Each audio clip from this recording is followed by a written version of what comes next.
Sir, Full sir, camera. come on, go. In front of you. Full camera.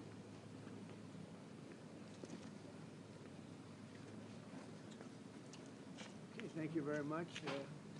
We all know the great Prime Minister of the UK, and we just signed a document. This is, sorry about that. A very important document. A little windy out here. Give me that. We just signed it, and it's done. And so we have our trade agreement with the European Union, and it's a fair deal for both.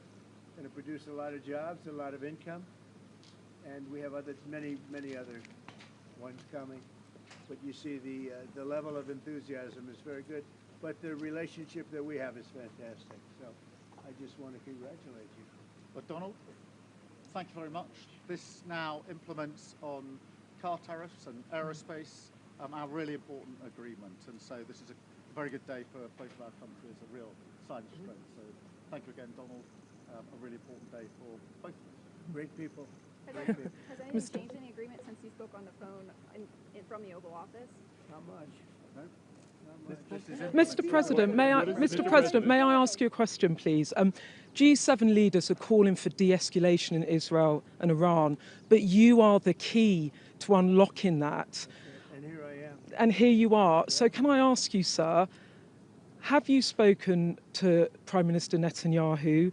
When might you speak to him, and what will you say? Israel is doing very well, as you probably noticed, and I gave Iran 60 days, and they said no, and the 61st you saw what happened.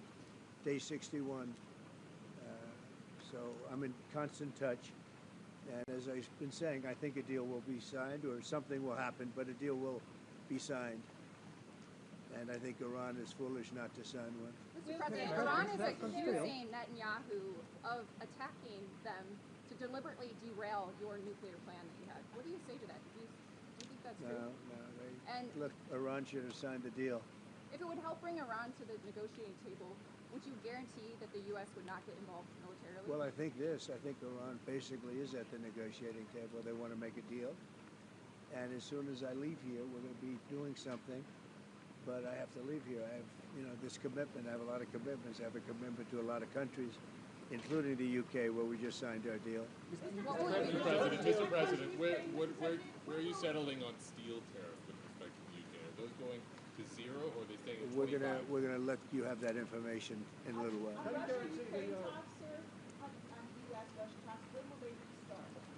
They're starting already. Mr. President, do you agree to the European push to apply more sanctions on Russia? Does the US support that? Well, Europe is saying that, but they haven't done it yet. Let's see them do it first. You told me earlier that you could sanction Russia. Why wait? Why wait to sanction them? Because I'm waiting to see whether or not a deal is signed. Can you guarantee the UK won't be subject? And don't forget, sanctions cost us a lot of money. When I sanction a country, that costs the U.S. a lot of money, a tremendous amount of money. It's not just let's sign a document.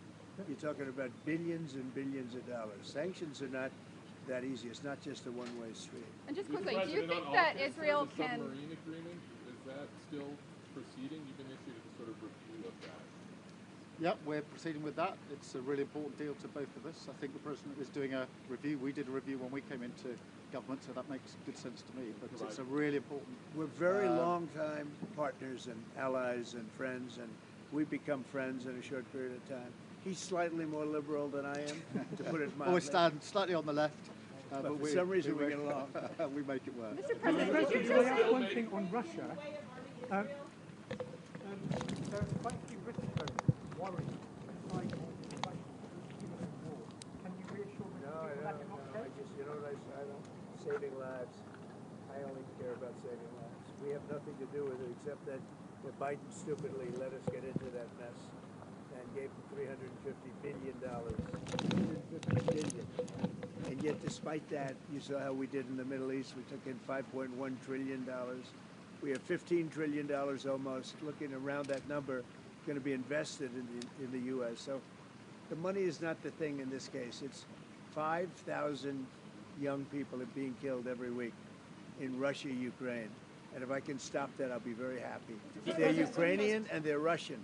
So you could say, what am I doing? But I'd like to see if I could Mr. stop it. President, would you consider going that to... Israel can fully eliminate the threat that Iran poses, this nuclear threat that they pose, without the United States military help? Who said that? No, I'm asking if you believe they can. Well, it without doesn't, the it's help. irrelevant. Something's going to happen. How do you Mr. President, would you like- consider traveling to the Mideast as part of any talks if it would help broker a deal? Yeah, with Iran? yeah, but I think we're doing pretty well. We're talking.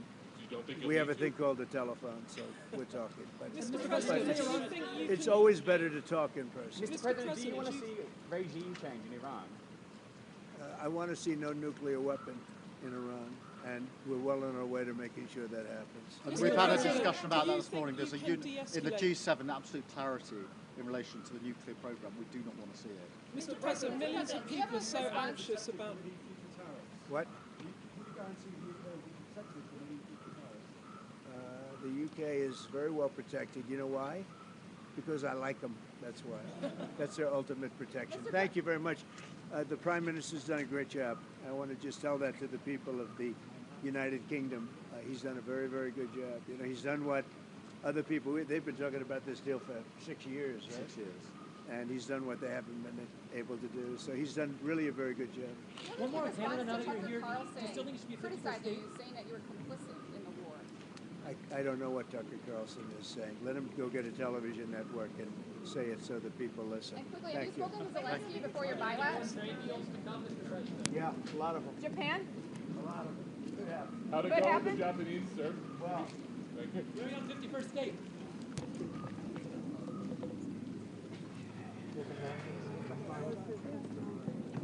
No, it's fine.